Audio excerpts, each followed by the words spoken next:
Welcome to Aditya channel. சிறுகீரை பருப்பில் போட்டு எப்படி செய்யறது நம்ம பார்க்க போகிறோம். சிறுகீரையை நம்ம கழுவி எடுத்து வச்சுக்கிட்டோம். அதுக்கு தேவையான வெங்காயம், பூண்டு, வரமிளகா, ஜீரகம், கடுகு, பெருங்காயம், துவரம்பருப்பு, தக்காளி. இப்போ எப்படி செய்ய போகிறோம் பார்க்குறது. செய்யறதுக்கு முன்னாடி லைக் பண்ணுங்கள், ஷேர் பண்ணுங்கள், பெல் ஐக்கான் டச் பண்ணுங்கள். பற்ற வச்சுக்கோங்க. தண்ணி ஊற்றிக்கிட்டு பருப்பு கழுவி வச்சது எடுத்து போட்டுக்கிறேங்க. பூண்டு போட்டுக்கிறோம், வெங்காயம் போட்டுக்கிறோம், தக்காளி போட்டுக்கிறேங்க. இது பருப்பு பாதி வேக்காடு இருந்தது, கீரை போட்டுக்குவோம்.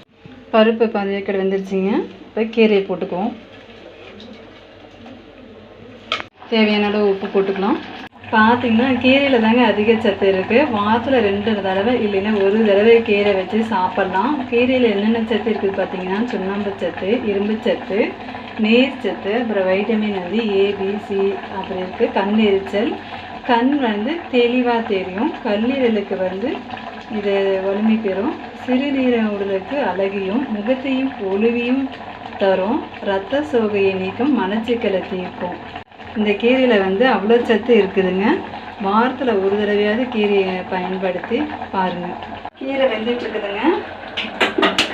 இப்போ தாளிச்சிடலாம். எண்ணெய் ஊற்றிக்கிறோம்.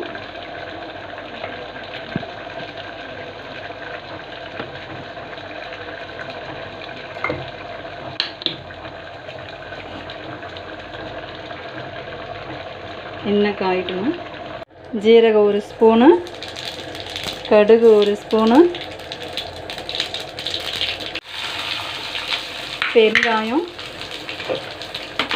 கீரை நம்ம கடைஞ்சி எடுத்துக்கிட்டோங்க. தாளிச்சதை எடுத்து கொட்டிக்குவோம். இதை நீங்களும் செஞ்சு பார்த்து எப்படி இருக்குன்னு கமெண்ட் பண்ணுங்கள்.